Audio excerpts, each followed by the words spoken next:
Welcome to the Santa Cruz Coffee Break. If you're watching on YouTube or listening on Apple Podcast, please follow, hit the like button, or any subscribes. It really helps us with the algorithms. Santa Cruz Coffee Break is produced by the Santa Cruz Guitar Players Forum. All opinions are those of the speakers. We invite you to join us on the Santa Cruz Guitar Players Forum at SCGCPF for more fun.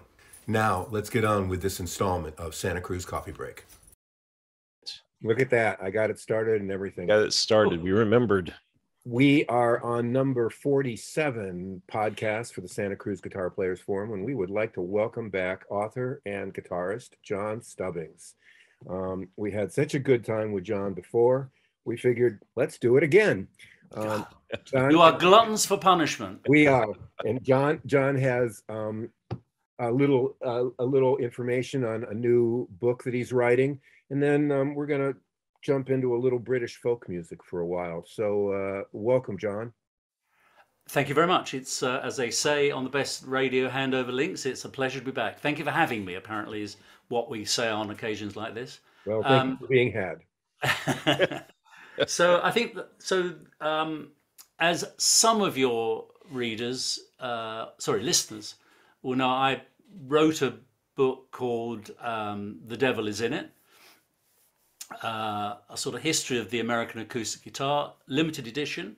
I printed just 500 of them, and they all got gobbled up quite quickly.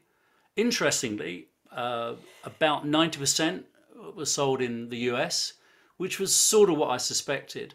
And there's a little theme coming through here, because it's, the British are mad keen on music. Guitars are not an alien instrument, but it's just a very different market. American guitar enthusiasts, maybe you guys just have more money, but I don't necessarily think so. But the books mainly went to America, and I had a fantastic response. I mean, because I sold them directly, I had the privilege of engaging with the buyer. I wasn't dealing with a wholesaler or a bookshop. I actually, and the book was not cheap. It was about $300 for the collector's edition, and about $150 with shipping for what I called the monochrome, the mono edition. So they've all sold out. I've just produced 50 iPad copies. And I'm only going to release 50 of them. And the book works really well on an iPad. It doesn't work well on a Kindle. The Kindle's too small, and the book is designed to be on a large format. And an iPad is about the same size as a physical book. So I'm sort of selling those. But my big thing is next year I'll release the companion edition, which is a book called The Guitar Detective. Which is sort of based on, I was just looking at history. So in 1990, I owned about 12 guitars, 12 nice guitars, which, as we all know, nice guitar is code for probably more money than I'm prepared to admit to my wife or partner. And I was offered, someone told me there was a guitar being sold by a guy that he knew that was purported to have been played by a black blues musician who toured the UK in the late 1950s. Now, there were a lot of black guitarists who were in Britain in the late 50s. Big Bill Broonzy was here, Josh White was here, Lonnie Johnston was here. They got a big audience. I mean, I was going to say they couldn't get arrested in the UK because in the US, but they did well here, and the pay was good, and there was an enthusiastic audience for American blues music and American country blues and what might be called American folk music. So the story went that this guy had left the guitar in London, never returned, and it had been kept to one side by someone who knew him, and it was now here we were 30 years later, he clearly wasn't coming back, and the guitar was available. And I started inquiring into it, and that whole inquiring into it and seeing, was it, did it really belong? Because there's so many, oh, I've got Robert Johnson's guitar, and I'm prepared to sell it to you for $1 million. And everyone knows that it's not Robert Johnson's guitar, but there's all those stories. So, and that's what the book is about. That's what the Guitar Detective is about. So I'm calling it a companion edition to The Devil Is In It, and that comes. Hopefully that'll come out very early next year, and hopefully you might have me back in December time to give you a preview. But that whole so you wrote to me and said, be fun to have a discussion about British folk music, and I'm very interested in British folk music. I spent a lot of my time in British folk clubs, but I became very interested in the relationship between British folk music and American folk music, and they are very different.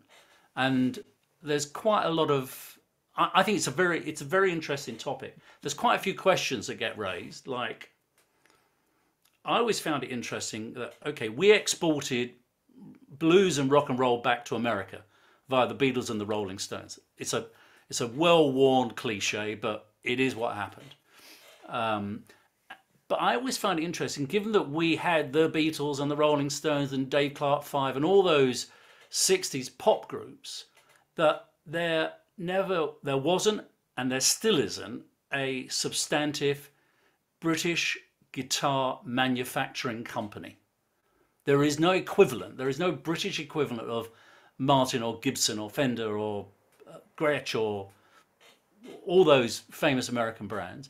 There are some very good boutique guitar makers in Britain, but nowhere near the number that there are in America. Hundreds of them in America. Whether or not all of them are making money is debatable, but there are a lot of people making a lot of money out of making guitars. Obviously, and that's one-man bands, and then you get into the Santa Cruz guitar model of a sort of a boutique, bespoke maker, but making at a much higher volume, but not a massive volume. We've got no equivalent to that. It never, ever happened. Yet we were the home of the Beatles. We were the home of Mersey Beat and all that guitar-led music. Yet we never really made instruments in Britain. And I think that's quite an interesting topic we might want to talk about, because it does touch on folk music. It really is, because that whole skiffle thing, I mean, you guys have a really strong tradition of traditional music. You have a really strong tradition of that. And all of a sudden, you said there was a thirst for the blues in the late 50s and early 60s. I mean, think about all those guys went there, and it really revitalized their complete careers. Oh, absolutely. And it put them into the folk world. I mean, Muddy and Howlin Wolf and all those people did tours. There was the American Folk Blues tour with everybody on it, and and here they couldn't. They brought us a distinct thing to Chicago. They brought really high-powered electric amplifiers, and everybody kind of went, I'm not really sure. But when they turned on in the UK, riots. I mean, yeah. It's incredible. And we had this folk music scene that was kind of growing out of protest and growing out of unrest and stuff like that in this country. But I'm just fascinated by what happened with you guys. Yeah, and it is interesting as well, because the guys that came over, I mean, just to talk about Big Bill Broonzy for a moment. Big Bill reinvented himself in Britain. He was dead smart, because what he realized is what British audience wanted was the authentic. Not to put too fine a point on it, they were looking for a musician who was descended from slaves and played authentic American blues music. A guy who had been beaten up, a guy who had worked in the cotton fields, a guy who knew hard work, etc., etc. Well, as you may or may not know, Big Bill had many versions of himself, and the one he brought to Britain was, and he was, by all accounts, a very impressive man, but in size and stature. But there's a very famous film available on YouTube, made in Belgium, shot in Belgium, and it's Big Bill playing in a blues club.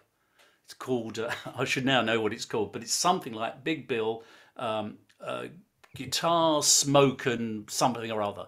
It's a wonderful film, shot by basically the couple who were his European managers.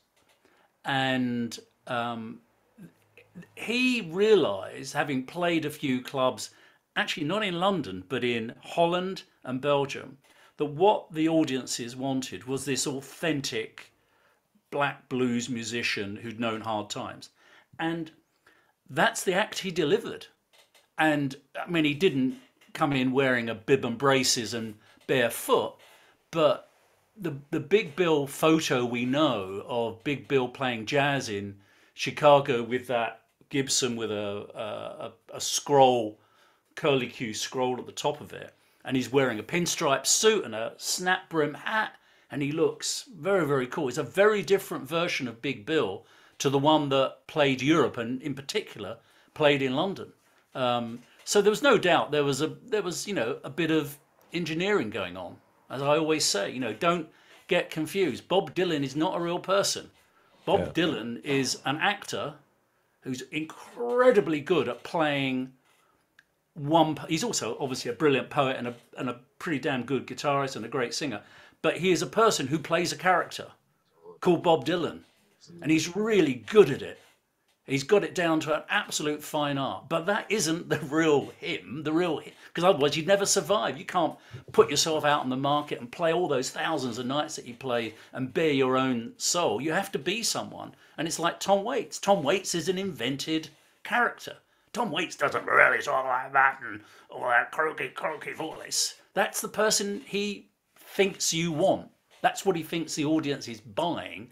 That's the, if you wish, the carapace with which he surrounds his persona in order to get through life. Anyway, enough of that. So it is very interesting what happened when the Americans came over. I was talking to a friend of mine who I play guitar with once a week. He's about 80, I think, now, and he met Big Bill. So 2 degrees of separation. And it was fascinating how he met him. He said he used to, as a young man, he used to sing in the folk clubs in Britain. And there was a couple who really led what was the second revival of British folk music in Britain. Peggy Seeger and Ewan McCall. Peggy Seeger's cousin is Pete Seeger. She moved to the UK. And Ewan McCall was a Scottish, English folk singer, really, really good.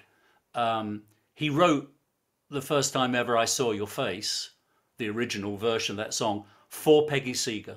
He had come to London. She'd come to London. He'd met her. He was away touring, and he wrote this song for her because he missed her so much, and he sang it to her down the telephone line. And obviously it was covered many years later by Roberta Flack. But his is the original version of that. And she still plays today, Peggy. Wow. So my friend Ian said, I was in this folk club with Peggy and Ewan, and he said, I sang there, and he had a pretty good career as a folk singer. And he said, come back to our house, we're all going to play a bit longer. And he said, I got back to the house and there was this guy black guy sitting on the sofa, holding a very, very young child, which was Peggy Seeger's child. He'd babysat the child that night. And Ewan said, "Oh, Ian, meet Big Bill." And it was Big Bill Brunsey. Wow. And he said he was wearing a hat. And he said he spent the night, he sang a few songs. He said he was really good. He was really, really good. But he was playing that persona. But the big thing about that Ian said, we were talking about guitar playing, he said, I was just so bad at playing guitar, but I was booked 3 or 4 nights a week. And he was singing traditional English songs with a bit of strumming. And he said, whenever we started seeing these American players coming over, we realized that we were absolutely crap guitarists. The Americans were so much better. And he said, Big Bill was just a great guitarist. And he said there were very few people in British folk clubs who could play guitar. There were lots of guitars around, but he said everyone was strumming. And there's a saying which was, if you could strum 3 chords, you probably could get a gig in a British folk club. If you could strum 4 chords, you'd probably get a residency. And if you knew 5 chords, you were just showing off. and I think it was true. It was true, and that's why when people like Paul Simon came over, who arrived, he was just a really good guitarist, and that's why they got audiences. And Jackson L, I can't remember his name now. Jackson L. Anyway, there's fame, and the Americans were just so much better at guitar playing, and maybe it's because there were just more guitars in America, and people were just sort of had learned, whereas the Brits weren't very good. It was only the sort of second wave. I mean, just to talk about. Sorry, I'm talking while breathing through my ears here. Do you want me to stop and do you want to ask another question? Otherwise, I'll just ramble on. You know what I like. So we'll hit the mute button if we need to. Yeah. I believe the movie you're talking about, the documentary is called Ambassador Bill, Big Bill in Britain. Big Bill Broomsey documentary. It's an hour and 27 minutes. No, it's not that. I'll have a little search when you're doing something else. Okay. It's called like Smoke and Blues and Smoke or something like that. It's called Blue Smoke. Yes, that's the one. Yeah, I actually have that book. It's beautifully filmed by this, as I say, by this Belgian cinematographer. Blue Smoke House. But the film isn't based on that. Unless I don't know that book. I apologize. This is the recorded journey of Bill Broomsey. Right. So it's a Robert House wrote it. Right. It's a nod to that then. The film is different. The film is about 10 minutes long. And what's interesting, when I was doing research for The Devil Is In It, any blues musician will tell you, when I was 14, I saw that Big Bill Broomsey film and I knew that's what I wanted to do. And so Keith Richards said this, Bert Jansch said it. Eric said it a couple of times, Clapton. The guy, Ray Davies from the Kinks, they all refer to it. I show it as low light and blue smoke. That's the one, Low Light and Blue Smoke. Yeah, if you search that, Low Light and Blue Smoke, you'll get it. It's a brilliant film. Yeah, so it really looks. I can see a little bit of it. It's beautifully. It won a couple of awards at documentary festivals and whatever. But what's interesting is, I did some research. I did a lot of research, and all of those musicians who said, "I remember seeing that, and I knew that's what I wanted to do." Keith Richards said, "I saw that, and I realized I wanted to be black." What's interesting is they would all have had to have been 11 or younger when they saw it, for them to have seen it and for it to have influenced them. And I don't believe they did see it when they were 11. I really don't. And the reason why I say that is that it was only screened on television in Scotland. It was never screened on television in Britain, in England.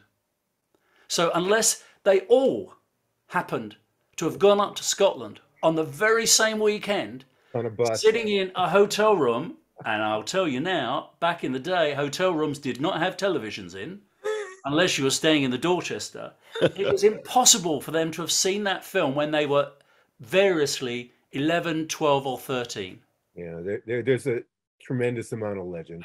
Yeah, yeah, exactly. What they're remembering is they probably saw it when they were 26 or 27 at some documentary or whatever, but they want to believe that that was it. The only person who might have seen it is the late Bert Jansch, because Bert Jansch was living in Scotland, because he is of Scottish descent, and he's old enough. He would have been 13, and I know that when he was 13, he was learning guitar. And there is a pretty good chance that he would have watched the program on Scottish television and seen it, because he talks about Big Bill playing. He remembers the white phosphorescence on his thumb, and Big Bill played with a thumb pick, and because of the way that British television was not very high resolution back then, that was probably the blur, because Big Bill is moving his thumb very rhythmic, the blur of the thumb pick just not being registered. Enough geekism, but that was that. But it is interesting how people have these odd memories of how they got into folk music, and there's no doubt that Big Bill was an enormous influence. But or created memories. Yeah. Yeah. So John, I just wanted to ask really quickly. You're talking about how Black performers were able to come from America and go over to England and sort of reinvent themselves.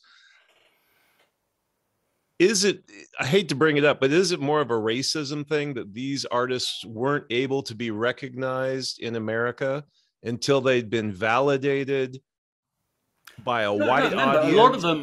A lot of them had very successful careers. Big Bill had a reasonably, to take Big Bill as an example, it had a reasonably good career. He performed, as you know, under a variety, performed on record under a variety of names in order to avoid the clashing of recording contracts. They all did. Yeah, exactly. They all had to. That's how they survived. But I think by the time we got to the 50s, there was, as you know, in America up until very recently, there's always been black performers play for a black audience, and white performers play for a white audience. And that was the whole point about Elvis Presley, wasn't it? Sam Phillips was looking for someone who sounded like a black guy, but was white, because he knew he could never sell a black artist to the mass white audience. Call it racism, call it segregation, but it was just the way it was. But I think a lot of those, Muddy Waters, Big Bill and Lonnie Johnson were not reaching the buffers, but they were just not getting bookings. There just wasn't an audience for them. And then as soon as white guys started singing black music, black sounding music, it was even tougher for them. And I think, because it's a long way, it's not cheap to get from Chicago to London. And you're probably not going to get necessarily a promoter saying, I will stump up the fare. I think a lot of them were coming obviously by ship, and you could travel, in steerage probably pretty cheaply. But I think what they heard, in much the same way that Paul Simon and Rambling Jack Elliott heard, that there was an audience there. They were very enthusiastic. The audience was white and was happy to see black musicians, and they were enthusiastic, and you could get paid. I mean, when Paul Simon left the basket clubs of Greenwich Village and came to London, he was realizing that he wasn't just playing for a few tips in a basket. He could get paid £3 or £4 a night, and if someone could string together 5 or 6 nights, then that's a pretty good living. That's something else I heard, was that in America, a lot of black artists were not getting paid what they were really due for what their records were doing, for what their performances were doing. Their promoters and labels and everybody else were making a fortune off of them, and the artists were making nothing. And by going overseas, they were able to get the recognition and the treatment as the professional artists they really were. Yeah, and there was the Chitlin circuit for sure. And, you know, they worked a series of clubs in the South, from Texas over to Louisiana, Mississippi, all that stuff. And it was a real live circuit. But as you say, John, when Elvis came out, I mean, we still had segregated bathrooms at that time. You know, Muddy could play a big show and then he couldn't go to a hotel. Yeah, you know, exactly. I mean, so that was a real issue. And Tad's point about them getting paid, they didn't. You know, when Muddy needed a car, he'd go into Leonard Chess, and Chess would give him, you know, $5,000 for a new Cadillac, and that would be it. You know, or somebody go in and they'd get this, and they all worked. They had to do it. I mean, when John Lee Hooker did Boom Boom in 49 or 50, he did it as John Lee. He did it as John Lee Hooker. He did it as Hooker, and they got $50 to $75 for a session. You know, per song. They got nothing. You know, I think the other attraction, and let's not. I mean, I don't want to sound like we're going to sound like a bunch of lefties here, but let's not forget, if you were so you're a black guy and you're living in segregated America, and we know how tough that was. You come to London, you finish the gig, you get taken to a pub full of white people where you're not told to go around the back. You can talk to white women, you can dance with white women, you can touch white women in public. And if you're a handsome black guy, you're a bit of an interesting curiosity. I mean, Big Bill, and you've probably read, I know you've got biographies, but you know, Big Bill had a white mistress, Pien, in Belgium, and had a child by her, Pim, her name was, and I know through another friend who ran a folk club up in the north of England, that up in Hull, and he went there quite a few times, and he had at least 2 girlfriends in Hull. You know, he was a good-looking, interesting, funny, talented man, and he was attracted to women, and white women were attracted to him. It was like the Candy Mountain for him. You know, he could go into a bar, he could buy a drink, no one would hit him, spit at him, or maybe someone would, but he was free. And you know, he was away from you know, from segregation and from, you know, all the problems that he had as a black man performing in America. And again, let's not get too far into that, but I think that was certainly an important part of the attraction. But go ahead. Sorry, Karen. Sorry. Well, I know there was a real scarcity of recordings. That records were hard to get. American records. Yes. Yeah. That they were hard to get. And when they would come in, you know, it would be like 4 of them going together and sitting in a room and listening to it for 2 days, you know, because they were really hard to get. How do you think that affected? Well, there was a weird thing. The records that first came into Britain, well, okay, there was probably a small number of records that sort of made it over by personal importation.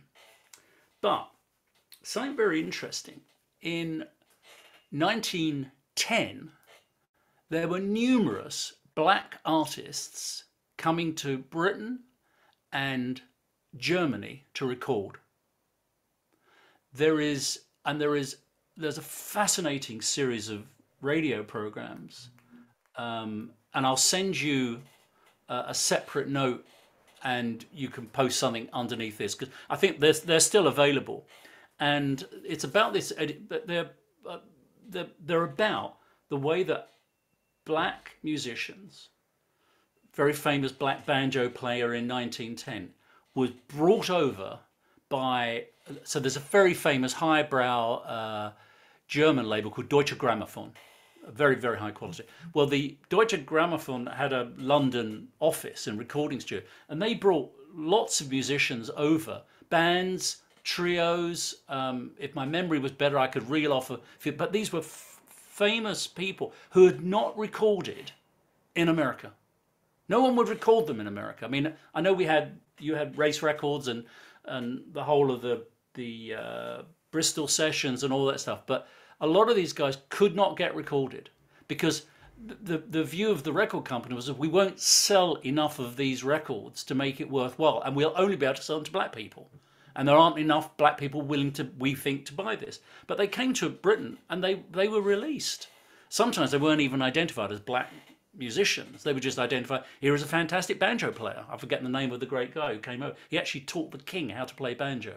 But so there were recordings sort of made, and that sort of worked. But I think if you go to a later period, so during the war, there were things called V records, and these were discs that were cut, and V discs. They were cut and distributed to American troops during the war. American troops who were stationed in the UK, obviously all the bases in the UK and in Europe, and they were only licensed to be distributed to troops, and they were used to be played in the PX and at dances and on bases and stuff like that. But unsurprisingly, those records got lost and distributed out to the British public. So there were lots of these V discs that came over, and then people promote. I mean, Josh White was brought over to record a couple of albums here, and they were very successful. And I think he was still being recorded, but not in great numbers. Ironically, he got most of his success when he got re-signed by Mo Ash and was then released on Folkways Records. But that was the second stage of his career. That sort of first stage of his career, a lot of his success was in Britain. I mean, he came over, Josh White, and did a number of things happened. He recorded a disc. He sat down with a famous British classical guitarist, and he wrote a music book. And the classical guitarist used a version of tab. It was before it was called tab. It was what flamenco guitarists used to write down their music, because most Spanish flamenco guitarists don't read standard notation. But they had already invented an equivalent, a 6-stave version of what we now know as tab. And Josh White and Ivor Marantz produced this book, and it was all of Josh White's famous hits. And he got together with a German, Josh White, I think, was playing at the time a Martin 00028, which would have been astonishingly expensive to buy in London. And he did a deal with a German guitar manufacturer, and they produced a copy of a 00028 Martin.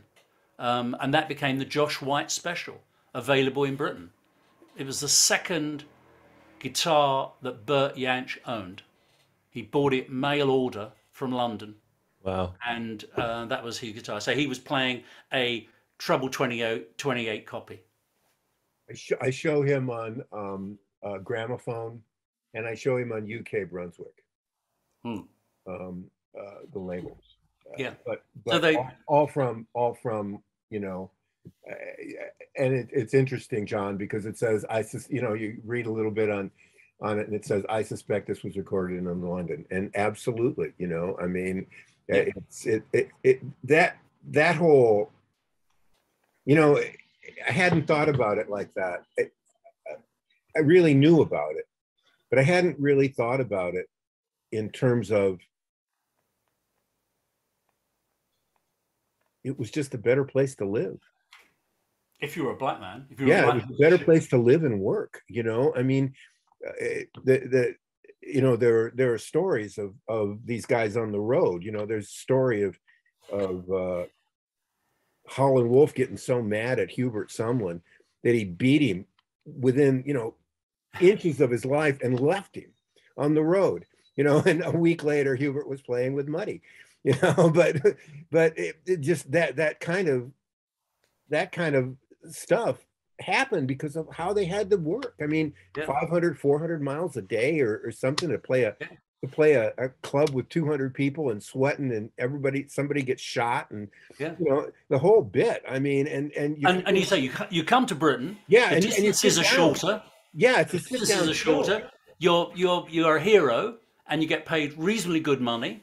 Well, better than they got paid here. Yeah, absolutely, and they got respected. Yeah, you know, Big Bill, and I'm only because I was recently reading more stuff about Big Bill. But Big Bill played at the Wigmore Hall. Now, the Wigmore Hall in London it's not a huge venue, but it's a classical music venue. It's usually for piano recitals and quartets. It's an intimate space, probably 900 people, 1,000 people. Really classy place. Big Bill played there because they revered. He was thought to be of that stature, that what he brought was so important that he got a booking there. Yeah. And he played there, I think, 2 or 3 times. I got a poster of one of the times, and they had lots of these. And then what was happening was they had these sort of 6 or 7 artists would be booked, and they would do a tour, but they would each play like 3 songs.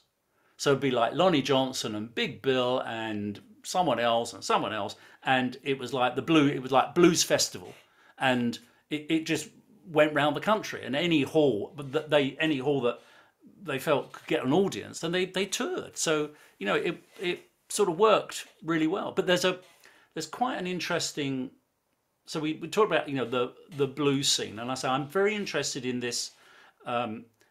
These baton changes. You know, we talk about, you know, the blues guys came over from Chicago, got a very strong welcome in Britain during the late 50s and early 60s. The people like the Rolling Stones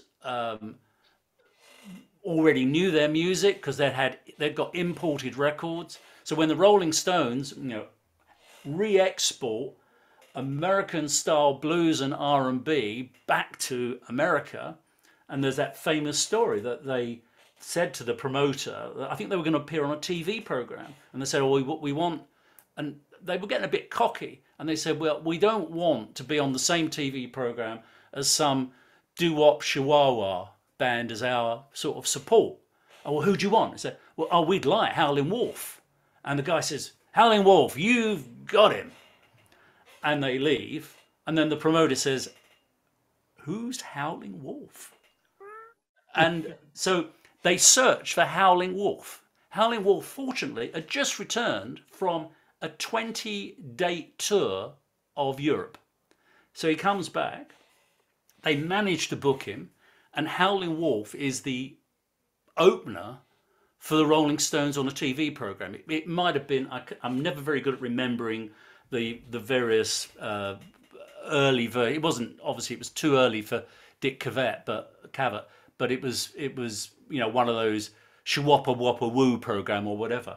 And they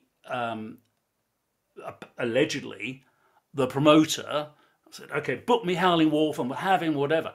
Howlin Wolf arrives, and the producer of the program, the door opens. "Mr. Howling, nice to see you." But of course he's thinking, heck, he's black.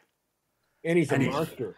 And he's a monster. He's a really big man. And probably the second thing he's saying, I don't think I'm going to say to this guy, "You can't play," because he's probably going to eat me, literally, in one bite. And hence you get that famous program where he comes on, does Smokestack Lightning, and I imagine the TV audience, the network audience, had never heard anyone like, you know, anyone like him, Howlin Wolf, singing Smokestack Lightning. And and the Rolling Stones are in the background going, yeah, he's great, he's really, really great. So that sort of re-importation, but that happens a lot. There's a very, the thing when we talk about folk music is that we talk about the revivals. So there was an American revival of folk music in the 40s, which was like, you know, Pete Seeger and Burl Ives, into the Weavers and all that lot. And we have the same in Britain. The second folk revival in Britain was in the late 50s, early 60s. So if there's a second revival, then it would suggest there was a first revival. So the first revival was in about 1910.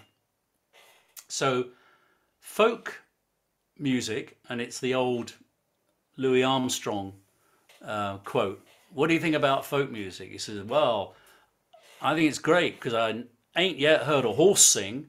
So I think all music is folk music because all music is sung by folk.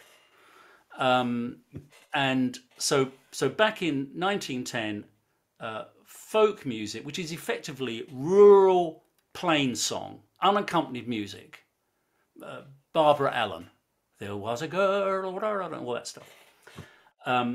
And classical composers like Vaughan Williams and Percy Grainger, Bartók in Hungary, were mad keen for folk music, and they would take these melodies and they would orchestrate them and turn them into pastoral symphonies.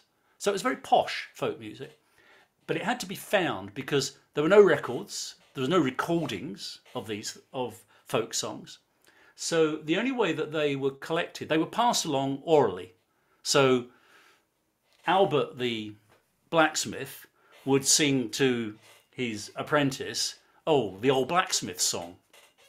I only have one tune for all my folk songs. Oh, he was a young blacksmith, and so these classical collectors go around Britain collecting songs, and they'll go to a village and they go to the pub and say, who's the best singer in the village? Oh, it's old Jack the blacksmith. Okay, so they'll go and visit old Jack the blacksmith and they say, Jack, what's the oldest song you remember learning as a lad? Oh, I remember the Jolly Blacksmith. Oh, okay. How does it go? And they would write down the words, and they would, because there's no recording machines, they would annotate it. They would literally write the notes down, and that would be the recording. And the most famous of these was Cecil Sharp, and he was a very erudite, classically educated person. He went around Britain and Scotland, Ireland, collecting songs. And then he heard that a lot of these songs, the best versions you can hear of them are in America. So in 1911, he goes to Appalachia, and he wanders around Appalachia with his assistant, who I think he was quite fond of.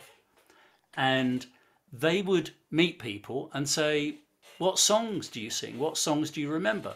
And what he realized was that the songs they were singing in the hollers and the valleys and the little isolated community all along Appalachia were English, Irish and Scottish ballads.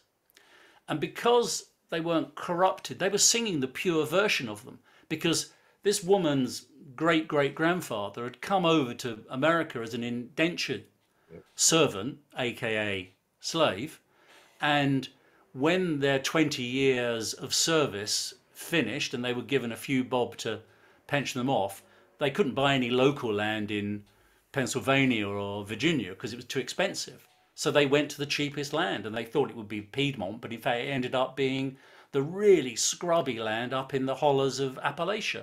And that's where he collected so many of these songs.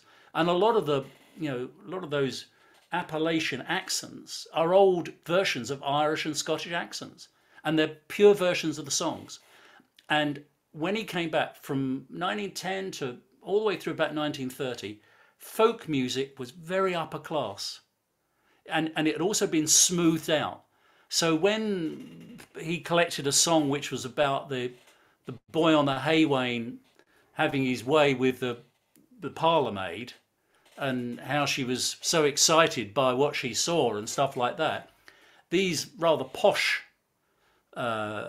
academics smoothed out the words.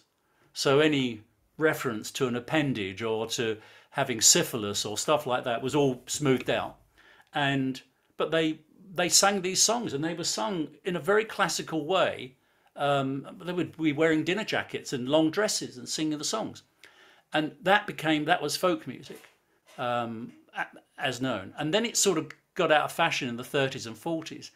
Then when you get to the 50s, you begin to get the influence of the Americans coming in, and we talk about skiffle. Skiffle was effectively American tunes, American country folk songs brought back from America to Britain and then turned into skiffle music.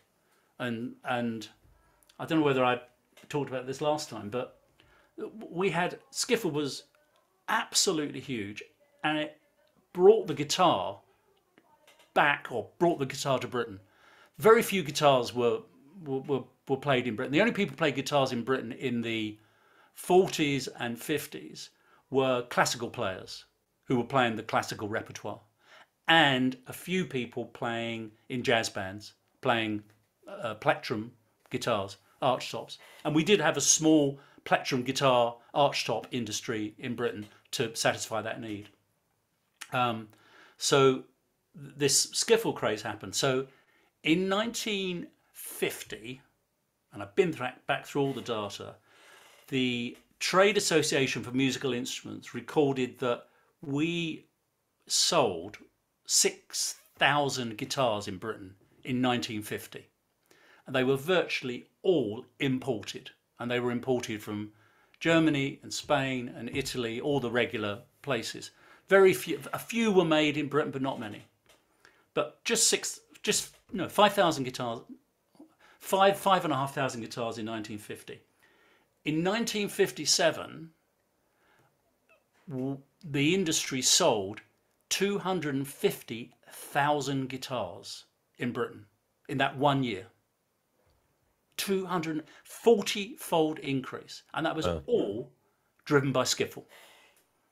And if they couldn't buy a guitar, they made a something to do it with. Yeah, no, it was a powerful. Absolutely, and virtually all the guitars were made in Germany. Oh, the irony! There we were. We were on our uppers, recovering from the war. Still, I mean, you couldn't. Even if you could afford an American-made guitar, you couldn't buy it because American luxury goods were unavailable. They weren't allowed. Yeah. They were because we had such huge war loans to the States that we were trying to limit the amount of goods we bought from you. We certainly couldn't buy expensive, what were incredibly expensive guitars, like Fenders. Think about that. That World War II ends. We're talking about this time, and England is pretty messed up. We're broke. Well, yeah, but you're bombed to death, and you've been through some stuff. And what happened in the United States was this incredible boom when everybody came back. The late 40s and the 50s were like party time for everybody, and we're still recovering from that. Those good times. That particular time here, and I think the dichotomy of that is really interesting. That you guys were just anything you could get your hands on would work, and we were like, well, we need a 3 pickup guitar instead of a 2 pickup guitar, and we need bigger amplifiers and all that stuff. And I think the electric guitar really pushed the folk guitar through the roof, and obviously the folk scene did it with Martin. I mean, I think for us, probably the biggest person that was Crosby, Stills, Nash and Young. I think they sold more guitars than anybody. Yeah. Without question, and that's a pretty documented thing. But it's really interesting how circumstance. Just circumstance. But there's so in Britain, just talking about the British scene. So in Britain, we've got skiffle didn't last many years. It was only 3 or 4 years, but obviously skiffle created a schism. But it actually got young people Well, two things happened with skiffle. For the first time, the people playing the instruments were the same age as the audience. Mm. And that was a first. Mm. You know, if you were interested in, if you went to a dance hall and you saw a dance band, I'm thinking about in Britain, and there'll be a guitarist there, but he's just playing, he's a percussion instrument. Chunk, chunk, chunk, chunk, chunk, chunk, chunk. If you're 18 or 19, the people up there are in their 30s and 40s. So music is something that is played by older people who are classically trained, have gone through all the years of learning and all their baby steps and whatever, but they're the professional musicians. And they're such a long way away from you as an 18 and 19-year-old. And suddenly you go to a dance, a club, a folk club, a skiffle club, and the three scruffy Herberts on the stage are the same age as you, and they're making music. And okay, they're only playing 3 chords, but they're making music, and they've you know, there's a T-chest double bass, there's a guitarist, possibly a banjo player, because he would have come from the trad jazz band that was also playing that night, and a washboard for percussion. And suddenly it was like, hey, if he can play music, I can play music. And it was skiffle that just pushed guitars into people's hands. Where there was, in 59, I think, there were thought to be 40, it's a big number, 40,000 skiffle bands in Britain. Holy cow. 40,000. And 10,000 skiffle clubs. And a skiffle club could be anything. It could be a coffee bar or a room above a pub. But the most important thing was that for the first time, in Britain at least, music was, for young people, was being played by young people. And that was just a revolution. But then you've got a schism, because you've got skiffle. Skiffle dies out pretty quickly, but it splits into 2 things. So you either, if you were a skiffle band in Liverpool, you either could go down the folk end of skiffle, or you could go down the sort of rock and roll R&B end of skiffle. So if you're John, Paul, and George, and you've got Pete Best as your drummer, you've decided that you're going to go down the R&B end. And as you know, so many rock and roll bands started playing skiffle. I mean, there's the famous misquote, which is George Harrison saying, "No Huddy Ledbetter, no Beatles." Pretty cool thing to say. It's not what he said. He said, "No Huddy Ledbetter, no Lonnie Donegan. No Lonnie Donegan, no Beatles." Yeah, the Beatles, John, Paul, and George, I'm not adding Ringo because Ringo hadn't joined the band then, adored Lonnie Donegan. But, and I don't know whether I mentioned this last time, I forget, but if you listen to Lonnie Donegan playing Rock Island Line, it's like Huddy Ledbetter's version, slightly speeded up. And in fact, if you, and I've got Huddy recording of Rock Island Line, and also Midnight Special. If you speed up the 33 disc to 45, it's Lonnie Donegan. Lonnie Donegan didn't just borrow the tune or the words. He borrowed the performance, the intonation, the spacing, the breaths between the words. And so, so George is right, but they would never have heard Huddy Ledbetter, but they heard Lonnie's version. And Lonnie used to borrow records from the library of the American Embassy. And the American Embassy have still got the books, and there are 4 discs still outstanding to be returned, and they were borrowed by, because Lonnie wasn't really Lonnie Donegan. Lonnie had, I've forgotten his first name now. Lonnie had a different first name. So he signed it in his real name. And about 3 weeks later, he went to the Royal Festival Hall to see some blues musicians. And the one who impressed him the most was a guitarist called Lonnie Johnson. And the next day, he was no longer what he was called before. He became Lonnie Donegan. And Lonnie Donegan sort of was the seed for so many early rock and rollers.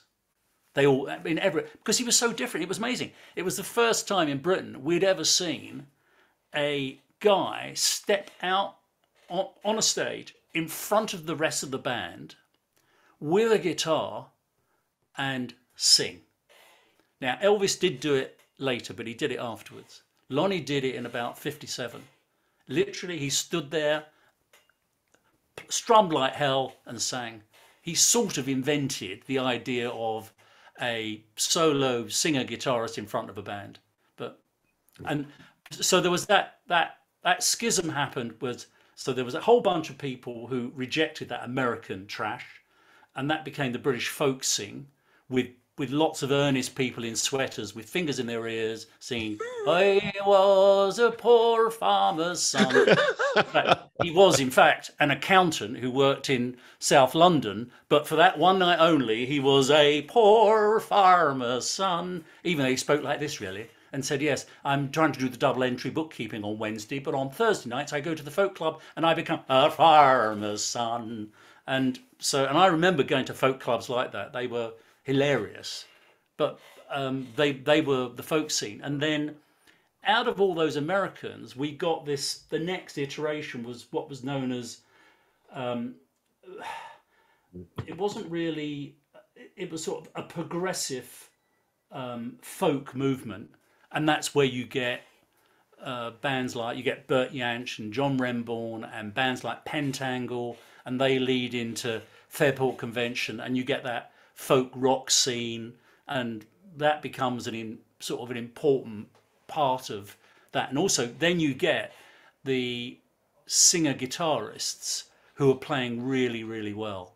And we suddenly have in Britain, we have a whole host of astonishingly good guitarists, acoustic guitarists, all sort of trying to, do you know the song Angie? Oh, sure. Yeah. And you know, it's what anyone who owned a guitar, any chap who owned an acoustic guitar wanted to play. The thing he really wanted was to be able to play Angie. Keith Richards said the first thing he learned was bolero. And he did it on a Spanish guitar because that was the only thing he could get. But Richard Hoover is a big fan of simultaneous discovery.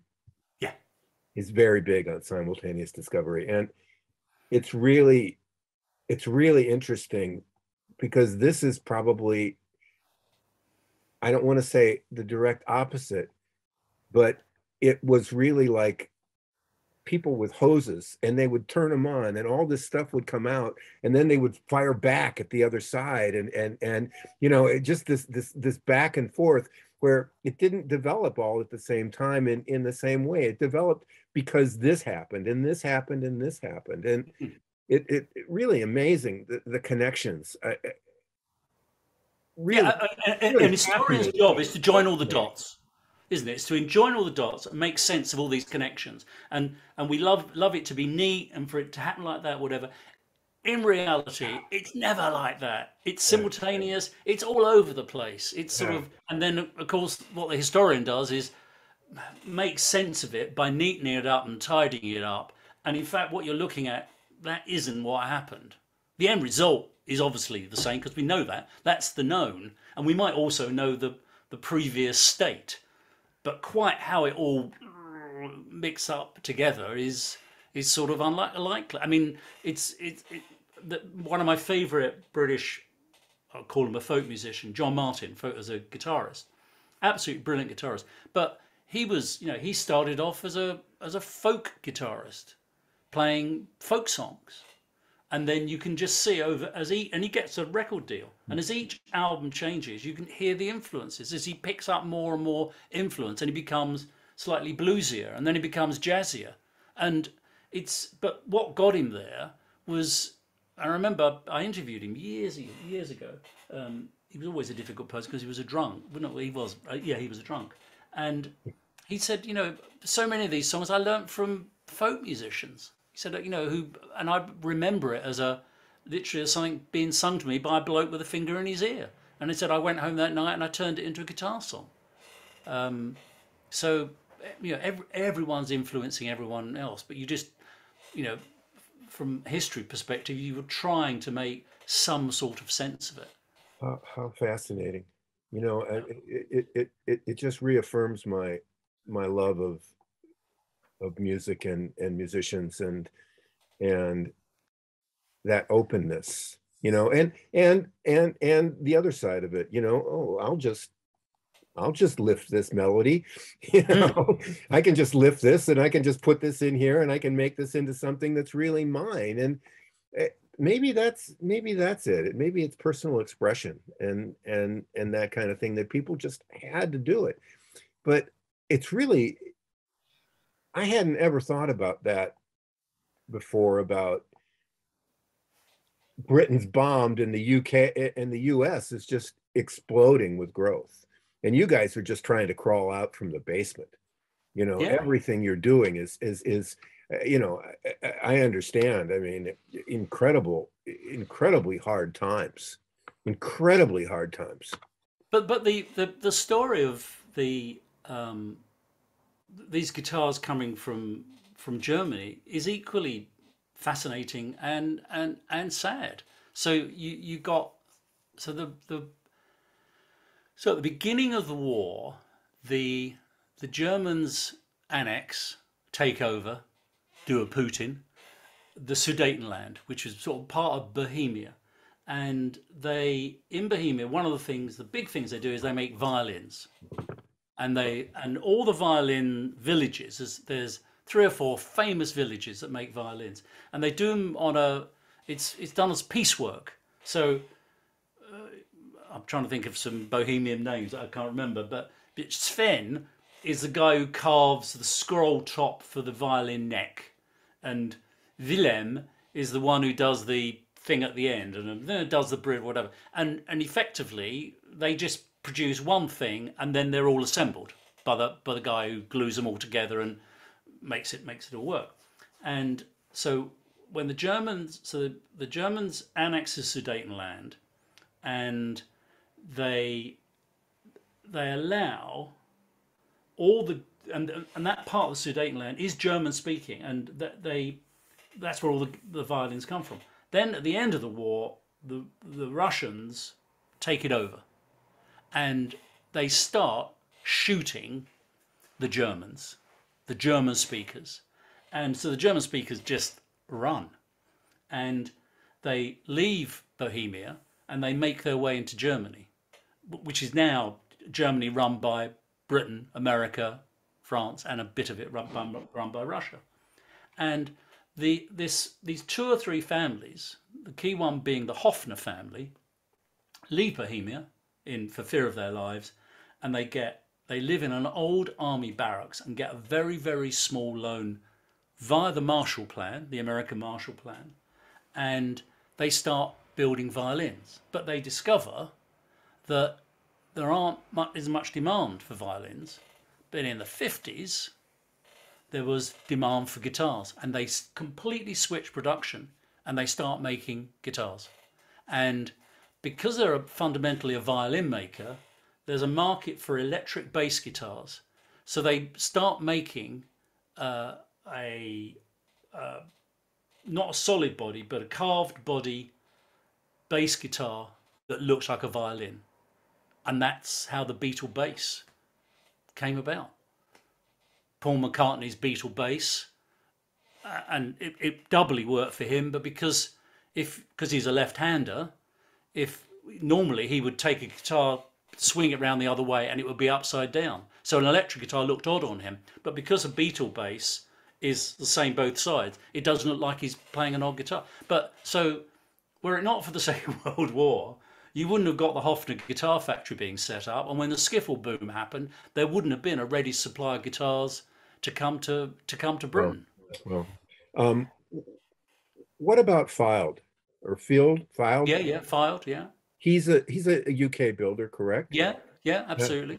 That's a really interesting company.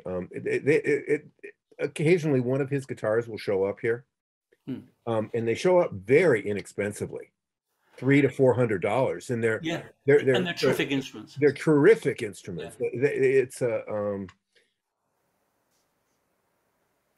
there are, I think, a bit like Loudon. I think there are 2 or 3 generations of filed. So some of the early ones are definitely handcrafted. Mm-hmm. I think he then goes through a phase, and I apologize if he's listening and I've got this wrong. He then goes through a phase where it's a lot more like Santa Cruz. There still are single individuals making guitars, but there might be someone, again, a bit like the Martin factory. There's someone who makes bodies and someone who makes necks and someone who puts them all together and stuff like that. And so he had an operation like that. Then I think someone put some money in, and they may actually be made not in Britain, somewhere else. And then he's come back and he's now and there is a sort of a high level version of filed. So I think not all filed guitars are equal, and you have to know roughly what you're buying. A bit like Loudon, George Loudon. The early George Loudons were made by George and a couple of apprentices. Then he expanded, and then they become a factory, and then George leaves, and then he starts up again, and then you get the new generation of Loudons, which are much more boutique, sort of handcrafted guitars. And somewhere in the middle, there's a few years where they're a little bit more mass-produced. I'm sure they're probably good guitars, but... That's an amazing coincidence with Fox, the builder Fox here in Sonoma. And he built about 700 guitars, a small, very small 1 or 2 person shop, and then sold it to the Japanese, who thought that they wanted to own a boutique thing. And this was around, and he was the originator of like American Mercantile Supply for for all that. And then I guess the relationship lasted about 2 years with the Japanese. He couldn't do it. They wanted him to do this, and he didn't want to make them that way. And there was a couple variations. Some of them had a strange headstock, and then they wanted him to make D28s. About number 400 or 500, they went to the Japanese stuff, and then he just quit. He just said, "Okay, just go do it." And now, if you want to buy a Fox, it's a boutique instrument starting at about 15 to 18 grand. And he's making it with an apprentice or assistant. Exactly. He's gone back to that model. It again, simultaneous discovery of this happening over there and this happening over here. And it's just exactly the same business model and the same way it works. Wow. Thank God Santa Cruz hasn't sold out. And never will. And never will. But actually, a serious question. Richard obviously at some point, I know there's a new CEO at Martin, and obviously that, the first time that there's been a non-family member at the head of the company and all that stuff. But, Richard can't, literally, God bless him. And I'm sure God will bless him. I know he's a God-fearing man and one of the nicest men on the planet. But at some point, Richard's going to want to say, I don't think I actually really want to do this anymore. It's really interesting, John, because we've had the chance to talk with him a little bit, and I've talked with him a little bit off the record and things like that. And he is defining his life's work right now with being able to hand somebody a piece of wood and run it through his machine and run it through their testing that they're developing, and he will know how that piece of wood will sound scientifically. He'll be able to judge that scientifically. And, he's keeping it close to his chest. We don't really know too much about it. We don't know if it's a magic box. We don't know if it's, dust that he spreads on it and could do that. But he is unbelievably committed. I don't see him slowing down. No. I was talking with him last weekend, and he shows up and he's got his arm in a cast again. And it's the third time. I know it. And I said, what's up? And he said, well, my Labrador and I had a little run in, and yet he's asked me to go down to Ojai with him and pick up some wood. So he's not, I don't think he's slowing down. he's redirecting, you know, to this kind of thing. And a lot of times it's hard to get in touch with him because they're so involved. He and Rick Beato, their guy from Stanford that wrote the book on physics or whatever, really are coming up with something that's fascinating. I hope you get a chance to speak with him about it when he lets it out of the barn. And I'm not letting anything out that he hasn't said here on the thing. But it was interesting. Because I'm assuming what he's talking about, a terrible thing you should never assume, is that maybe if he says, "Well, I know that bit of wood I sent through the machine, and it came out with a value of 7341987B, and when we then made that into a guitar, that neck sounded exactly as I wanted it to sound. So I now know the 97484 or whatever at least is a base point for a perfect neck." At the Fretboard Summit, how many years ago was that now? I want to say almost 8, because I remember being there recording Crosby and Joe Henry, and I remember doing that video. Oh, in that caravan in the Airstream. Yeah, no, where he had the D45. No, it was in one of the breakout rooms. All right. And Crosby and Joe Henry did that. I think it was probably close to 8 years, don't you think, Pat? I mean, I know I had a crew cut. And it must have taken some time for this to happen, but yeah, exactly. But I remember there was a forum on stage, and I think it was Richard. God, I can't remember.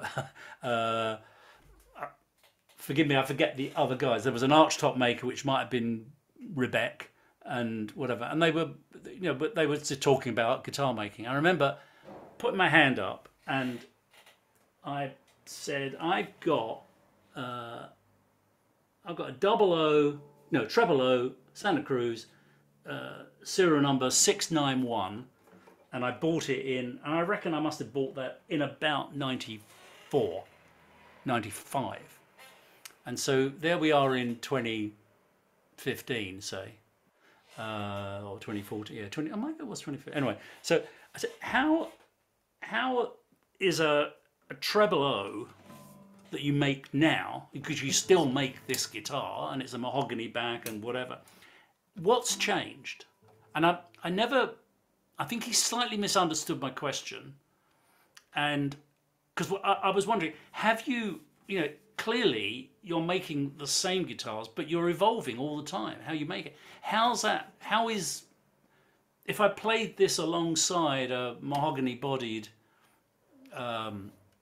triple O 12 fret slot head, how would it sound any different? And would it be made that much differently? I know probably there'd be a bit more hide glue involved, because obviously they've gone a bit more down the hide glue, and obviously there are so many options now. But I never got an answer from that. I think we went somewhere else. The questioning went somewhere else. But I would be intrigued to know how, over a period of time, because I think if you were, because I have that sense that Santa Cruz is evolving in how they make it, whereas I don't think that level of evolution was happening at Martin, for example. They sort of pretty much take a 20-year period. Most of the guitars, if it's the same model, was probably made in roughly the same way. Maybe if you were looking at a guitar made in the 60s versus one made in the late 70s, it would be heavier and more stolid. And the bridge would be in the wrong place. And the bridge would be in the wrong place, and it wouldn't be the right shape, because the former they did it round had worn down a little bit more, and whatever. I think I could say that you wouldn't notice a huge change in the Santa Cruz guitars other than the age and the time that you've put into playing yours. Yeah. They've refined their jigs. They probably improved their tooling. They've refined some of their construction techniques and such, but essentially it's the same guitar. I mean, that tradition that Richard is so insistent on following hasn't changed. I mean, it's what they've been doing for a couple hundred years, starting with violins. And I don't think Richard's going to change that. Because there's a machine that might do something faster. He's not interested in faster. Yeah. He's interested in better, and he's interested in having his people be able to do the best work they can for as long as possible. I mean, to me, what's amazing is he doesn't even put a sound port in guitars, and that's become almost de rigueur in you know, every other small shop builder. But you know, they stick to, and it's that approach. Can you specify a sound hole? No. Oh, right. Yeah. No, he's following a very scientific. I know they aren't there, but yeah, exactly. As you say, everybody does sound holes. I do understand how they work. I've never really cared for them, to be honest, but he's following a very scientific approach to all this. And so he's really carefully studying everything he can about the whole process to understand it, not in a mystical, magical kind of a way, but to actually put science to what they're doing. And it's a fascinating approach. The other thing that strikes me as well, they have actually got, I mean, clearly, I know it was always a sort of boutique manufacturer, but there's no doubt that there are a lot of people out there who have got the pocketbooks that are fat enough, but so many, I mean, I suppose I look at some websites over others, but I do see, if you look at the North American Guitar out of Nashville now, and obviously they are primarily selling super premium Santa Cruzes. So most of the ones they seem to have for sale are Stone Age top wood and wood that's been buried in a coal mine for the last 700 years and stuff like that, which then gets the guitars pretty quickly up towards 30,000. Yeah, which, you know, I suppose that's usually single luthier country, isn't it? That's Jason Costal, McPherson, and all the other names that we know and love, and are probably out of reach for the vast majority of people. Well, all I can say is living in California up at 30. Yeah, I was going to say, living in California, I can wish that I had bought real estate 30 years ago, but I can tell you, I sure am glad I bought my Santa Cruzes 10 to 15 years ago. I think Tad can really speak to that evolution that you're talking about, because he has a number of Fs and FSs, right, from different heritage, and I think you have a very, very, very early one. Along with some more recent things, and you know, I just think he's trying to figure out how to make them better. Yeah, I love the fact that he's concerned about his employees and what repetitive work does to them. So, and he doesn't want them burnt out. Yeah, and he finds a machine that will do it at that same level. You know, people don't need to cut fretboards. You know, they just don't need to do it. I mean, a machine does it better and easier, and they still have wrist when they're done. Yeah. You know, and it's nice, I suppose, if you're the player, to think every part of this guitar was made by hand. Yeah. I mean, the guy who made Dave King, who made the guitar that is in the center of my book. I mean, he said, I made this. I mean, he's a one-man band, and he said, I made this guitar using the same tools, essentially, that C.F. Martin would have used to have made a guitar. He said, the radius of the heel, he said, is down to what's available with that spoke shave. Yep. He said, that's what, I mean, in many ways, lots of the things that we take as a given were that shape, because the tools that you could buy, your tools you would have in a luthier's box, would only give you a curve that sharp. And he said it is crazy to think that actually you can have it as sharp as you bloody want it now, because we've got a tool that will actually make it, but we still make it because of led primarily by the tools, and also aesthetically we find that pleasing.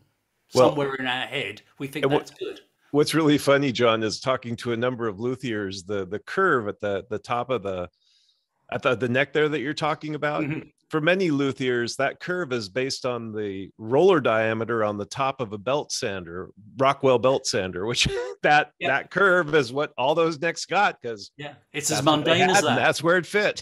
But that's true, as you say. That's back to his philosophy. Like it's how things sort of fit together. Everyone, the historians will say, "Oh, because we did these tests and it was done like that." It was like, no, it wasn't. It was that was to do it a bit more than that was bloody hard work. It would take another 3 hours. So they'd stop there and we'll just sand it off there.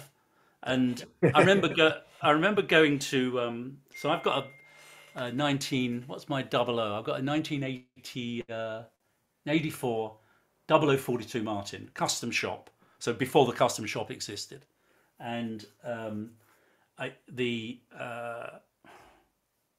bridge. Sorry, yes, my brain sometimes doesn't actually click in. The bridge popped off. I don't mean the bridge. I mean the thing that the saddle is in. That's the bridge, isn't it? That's the bridge. Yeah. It's the bridge. Yeah. Of course it is, yeah. So the bridge popped off, and the lady I used to repair my guitars, because Dave King takes so long to repair guitars, she does it in half the time. She only takes about a year to do a repair. So anyway, I took my 0042 and it sat there for a number of months. Anyway, then she phoned me and she said, she's French, and she says, you can come and you can come to the workshop next week if you want to look at your guitar. I thought, yay, she's done it. Her English is a little bit creaky. I thought, great. So I said, I've come for the guitar. She opened it. She said, here it is. And I said, the bridge is still off. She said, yes, you can come and look at the guitar. I said, well, you haven't done it yet? She said, no, I thought we'd discuss what you want done. And of course, you can't say anything. Well, you can. Oh, it's not good enough. I'm going somewhere else. Okay, fine. Anyway, she said, the bridge is wrong. I said, what do you mean? She said, it's the original bridge. She said, it is, yes. I'm not saying it's not the original bridge, but the bridge is wrong. It's a pyramid bridge. She said, in '84, the template, the jig they were using to machine the bridges was so worn out that the pyramids were all soft. They were flat. So these, if you look at, and so she goes to her amazing backlog of guitars that are yet to be repaired and pulls out, she said, this is a 1921 0042 pyramid bridge. Opens it up, said, that's what your bridge should look like. Because this would have been when the template was new. And because this template was a wooden template with the thing going around it, so they wouldn't have noticed. Every month the thing gets softer and softer and softer. So after about 20 years, it's no longer a sharp pyramid bridge. It's a flat one. So she said, oh, so I'll make you a new bridge and it will look like a 1922 bridge. And then we went through all the frets and stuff like that. But I suppose when you're making that many guitars, you don't notice the little differences. And the same is true with the headstock. The headstocks you can look at late 60s, and they're almost round up on top. Yeah. I mean, and they had to rejig that. I had a 71 Martin D35 that I bought. My first really big guitar that I bought, and that was going to be your keeper. That would be the last guitar that you'd ever buy, the last guitar you'd ever need. Horrible. It took me about 5 years of playing it it took a year to get past it's a great Martin, and then it was like, but it doesn't tune. I can't get it in tune. And I just finally gave up on it. But that era, and we certainly haven't seen an era like that from SCGC. They've not had it's worn down, let's just keep using it philosophy for very long. Well, that's what sold me to, when I bought my first, which was the Treble O from Buffalo Brothers in Escondido. Escondido. Yep. When I've forgotten his name now. Who ran it? Anyway, he retired to Hawaii, but I think he's come back to America. He then sold it, and obviously Buffalo's no more. But I bought it from there, and I picked it up, and I thought, this is such a superior guitar. It was so much lighter and so much more responsive, and I didn't own one Martin, and I owned that 0042, which is a lovely guitar. It's very nice, but it's not as good as a Santa Cruz, I have to say. But I think the ones that the factory are making now seem to be fantastic. Beyond stellar. It's making some good stuff. John, I'd like to continue this because I don't think we've it's completely different than what I expected we'd come out with. Yeah. It's completely different, but it's absolutely thought-provoking and incredibly. I have an amazing library of folk and blues books, truly an amazing library, and this is something that I haven't really seen. I mean, we'd love to get you and Happy on the phone together, and see how that came down. But it's just music developed completely at the same and yet differently. You know, skiffle never hit here. Yeah. We never had skiffle. And skiffle means something completely different, doesn't it? Exactly. And you guys, it was just explosive. You know, and yet we couldn't pick up on it because maybe we were numb to it at that point. You know, the only thing we wanted was the new house in the suburb and that and what came out of the 50s for this country. But fascinating that we didn't do it at all, and yet it was motivating force for rock and roll. Yeah. Well, no question.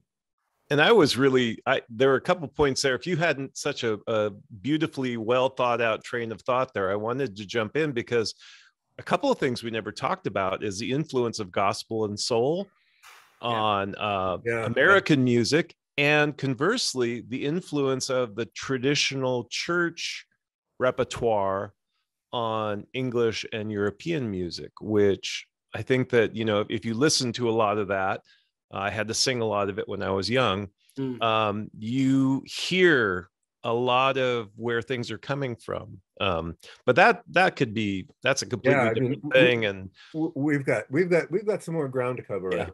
I really do think. I mean, a couple of people have. I'm going now, but don't worry, you don't have to press the mute button.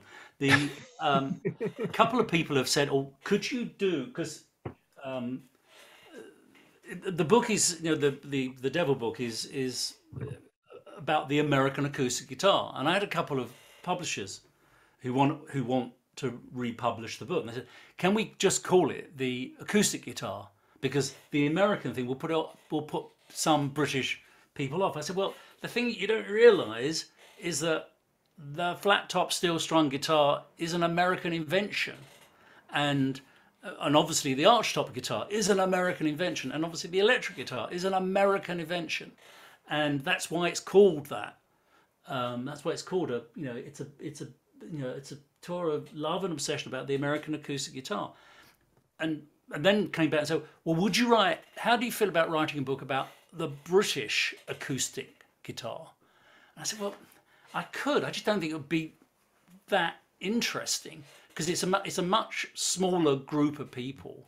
And bear in mind, I'd only been talking about guitars that we only really got into the stride of making them probably in the 60s. I mean, there was a guy called Zematius who was a sort of a acoustic guitar maker, a bit like Danny Farrington. He was an acoustic guitar maker to the stars. So he made guitars for Donovan and for George Harrison, and they were one-off instruments. Not very good, actually. They were quite good. He always used to have interesting marquetry on them, or he'd stain them green or something like that. But they weren't particularly good guitars. So we're only talking about a period from, say, the mid-60s through to the present day. And it's a very small window. And not much happened, really. And it still is not a very substantive industry. It's, you know, we do have our boutique makers, and Stefan Sobel is very interesting, and Filed, and I've forgotten all the others, and there's lots of them, you know, but it's relatively small beer. It is an American invention, and it's a market, and the size of the American market means that still an awful lot of people can make a living out of making guitars. I think there are a lot of boutique guitar makers who make no money. They, it's that old adage, when does a guitar maker give up making guitars? And it's usually when he gets divorced. And just to join the dots, the meaning is the breadwinner in the household has left the household because she's finally sick and tired of supporting this guy who spends all his life in a workshop and doesn't seem to sell many guitars. Or those he sells at a loss or break even. So there isn't a British, and I do find this very interesting, there is not a British industry. There's an enormous British, music industry, and we export so many people to America and so much music around the world. But there just isn't an instrument making industry in Britain. It just never happened. And I find genuinely that's quite an interesting little conundrum. Yeah, the only thing I can think of is Vox.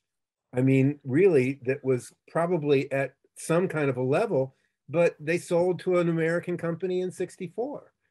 And they weren't that good. No, they weren't. They really weren't. The amplifier is a different story, but the guitars, the guitars just completely different. It is, I hadn't really ever thought of that, John, until you bring it up here. But you really, that is really, really.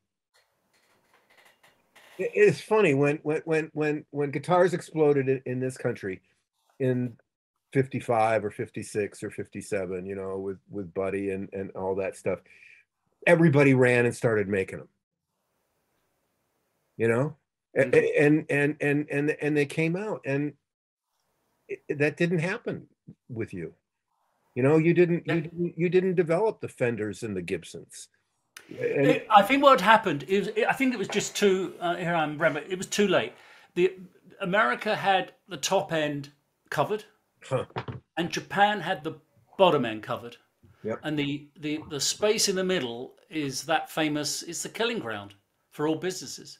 If you're pinched between everyone wants a Fender, a Gibson, a Gretsch, or a Martin or a Gibson or whatever, and if you can't afford one of those, then you'll have the space in the middle is quite, is there a space in the market, and is there a market in the space? And is the old adage. And it's true, there was just nowhere for us to operate. We weren't a cheap enough workforce in order to compete with the Japanese and then ultimately the Koreans. And we didn't have enough brand power to compete genuinely with the likes of Martin and Gibson and Fender. So we were screwed. There was just no room there. And I think that's the answer, effectively. Really, most people wanted an American guitar. I think you're absolutely right. I didn't play a Martin guitar. I didn't even hold a Martin guitar until I was 40. They were so expensive. They were so out. They were, I was doing good jobs and stuff. They were both too expensive financially to think, God, could I really spend that much money on a guitar? And also, I thought emotionally they were out of my league. I would feel like a fake, because the only people you saw playing Martins and Gibsons were professional musicians who were good. And I think, well, I'm not good enough to play one of those. Yeah. And so it was, they were being sold and imported here, but as a keen, pretty well off amateur home guitarist, it was just not in my league. It was only when I was about 40 that I thought, yeah, I'm going to have one. And whatever that, you go into a shop and ask for, can I play that Martin guitar? You sort of had to sign your life away to even be allowed to hold it. And, we have to stand in the room with you, and can you wash your hands first? And you need to take all your clothes off and wear this Hazchem suit and stuff like that. And, the very first time I went to America, and in fact, I was in Santa Cruz. I bought my first guitar, proper, decent American-made guitar in Santa Cruz. I bought an Ovation. What a fool I was. But when I could have probably stoked up the money and bought a Martin. But they were just so beyond us. That's why... And there was still a mystique. You went to a folk club, and when I was in my late 20s, and saw someone playing a Martin, it was like, wow, it's a Martin. That would just, anyway. It's been lovely talking to you guys. It really has, and we want to really make sure that you take a look at John's new book coming out. There's going to be some very limited editions on iPad, and The Devil Is in It. There's still some iPad versions available, correct? Yeah. The new book, The Guitar Detective, is coming out as a hardback. So, and that'll only be, I'm going to produce the same number of copies. So effectively, if you've bought the existing book, either in any of the 3 variations, which is the color version, the mono version, and the iPad edition, then you'll get first dibs on the new. And I'll do the same again, which is I'm probably going to print 500, and that's it. So, which is, I've got probably a waiting list of about 80 people who. 81. Yeah, exactly. If ever one of them, if they come up again, if ever you make any more, please, can we have one? And no one's flogging them. I'm amazed. Not a bad place to be. No one's reselling them on eBay. I will speak up and say that I have the iPad version of The Devil Is in It, and it is really a wonderful thing to have on an iPad Pro. Where it is the full screen and it works. I have to admit, I'm a real kind of a book fanatic, and I would desperately love to have had an actual bound paper version of some kind, but it does work really nicely on the iPad, and it's probably the nicest textual item I have on the iPad. So it does. I'm very pleased. We spent a lot of time trying to make it work. It wouldn't work on a kit, but it looks. Even though I say, the thing is, the iPad Pro, I wouldn't say it's worth buying but it's worth buying if you don't have one. It's worth buying a second-hand iPad Pro, because my one, the one I not designed it on, but tested it on, is a 7-8-year-old iPad, and it's the same. The screen size is the same as the paper size, so it's exactly the same size, which was where we got the idea from. It isn't as nice as a paper thing. And I would say, Ted, if I had one, I would absolutely have a paper copy. But I have one copy of each. I have one copy of the color and one copy of the mono, and that's it. I should have kept 10 of them. I was going to say, and I'm sure you probably have those designated in your will to some family member, so I won't ask to be put in there, but... Oh, you might have some guitars that I could trade. Oh, there we go. There we go. Everybody's got a price. Yeah, that sounds like we have a basis for another podcast coming up in the future. Yeah, absolutely. John, you've been incredibly gracious with your knowledge and your time, and we can't tell you how much we appreciate it. It's always fun. Yeah, there's been a lot of pressure and stress in my life, and I'm having some good laughs here, and I feel like I had a really great time to just go and be someplace else. So, that's good. Really. I'm sorry to hear you've had stress, because there's a lot of it around, but I'm pleased it's a short respite. I was really looking forward to doing this, because I enjoyed the last one, and it's fun talking.